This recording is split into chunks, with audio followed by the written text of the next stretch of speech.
If your financial system needs you to keep deciding correctly, it is already unstable.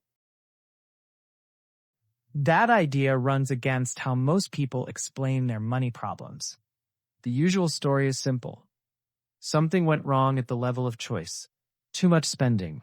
A lapse in judgment. Not enough discipline. That explanation feels intuitive because the decisions themselves look reasonable when examined one by one. Nothing reckless. Nothing obviously flawed. The failure we're dealing with here is different. It doesn't depend on bad decisions at all. It appears even when choices are careful, informed, and consistent. This failure has a clear structural name: decision-dependent stability failure. It describes any system that remains functional only if decisions continue to be made correctly, on time, and without interruption. Systems like that are not weak because people are flawed. They are weak because decisions are not a stable form of control.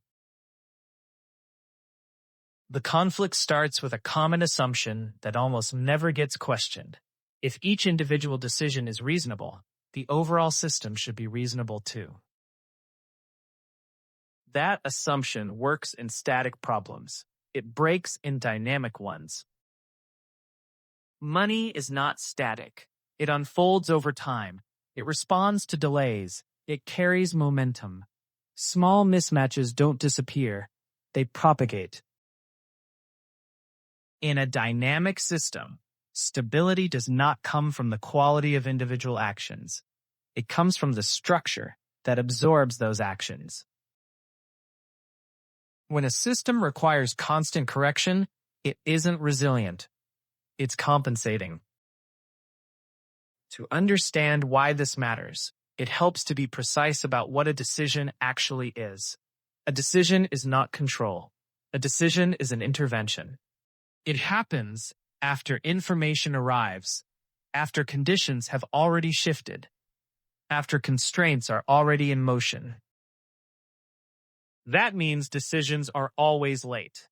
Even perfect decisions occur downstream of change.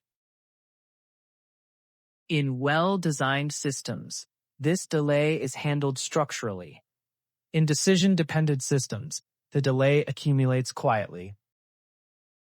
Each new decision tries to correct for prior drift, but the correction itself introduces new distortion, because it's reacting to a state that no longer exists. This is where control begins to erode. There is another intuition that quietly fails at the same time. The belief that more decisions create more precision, more categories, more checkpoints, more opportunities to adjust. But increasing decision frequency does not increase control. It increases noise. Every decision is made with partial information, under time pressure, and within cognitive limits. The system does not smooth this variability out. It compounds it. As this continues, something subtle happens. The system begins to replace constraints with decisions. Instead of boundaries preventing instability, future decisions are expected to correct instability after it appears. This feels flexible. It feels adaptive. Structurally, it is neither. It is the replacement of limits with promises. Promises like this will be adjusted later, or this will be handled next cycle. Those promises are not control mechanisms. They are deferred interventions, and deferred control is not control at all. This leads to the core mechanism most people never see. Decisions don't just respond to constraints. They consume them. That moment matters. Every decision uses slack. Time, attention, liquidity, tolerance for error. Slack is finite, and once it is used, it doesn't regenerate automatically. Decision-heavy systems spend slack to appear precise. They trade resilience for the feeling of control. Nothing breaks immediately. There is no obvious mistake. What disappears first is margin. Slack is what allows unrelated pressures to coexist without colliding. It's what allows delays, surprises, and mismatches to cancel instead of cascade. When slack is gone, decisions stop working, not because they become worse, but because there is nothing left for them to operate on. At that point, the system becomes hypersensitive. Small timing differences matter. Minor deviations amplify. Every choice feels heavier than it should. From the inside, this feels like pressure. Like constant vigilance is required. Like the system demands attention just to stay upright. This is often misread as a personal failure. It isn't. It is the predictable outcome of assigning stability to decision-making.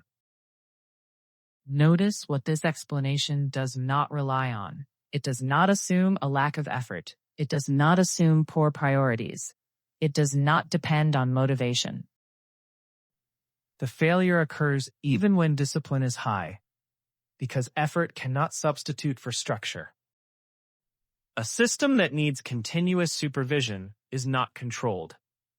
It is temporarily managed, and management always fails eventually. There is a deeper reason for this.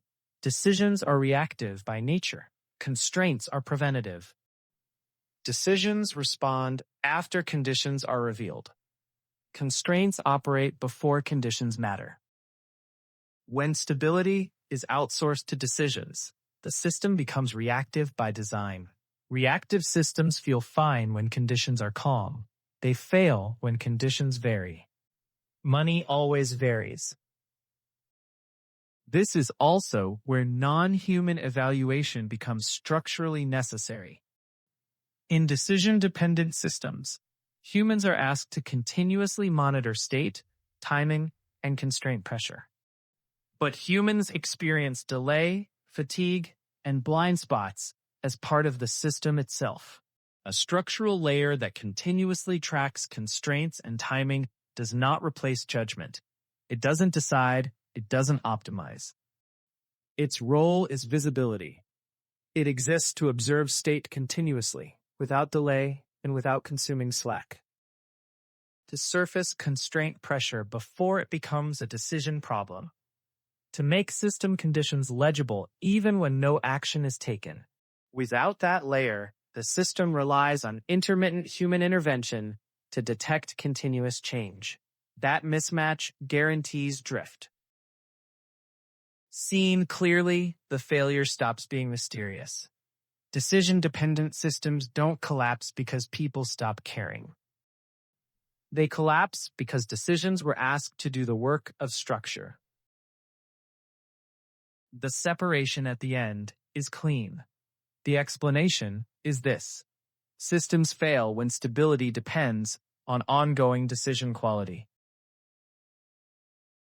The structural reframe is this. Stable systems rely on constraints and visibility, not on repeated judgment. And systems always obey what they are built to rely on.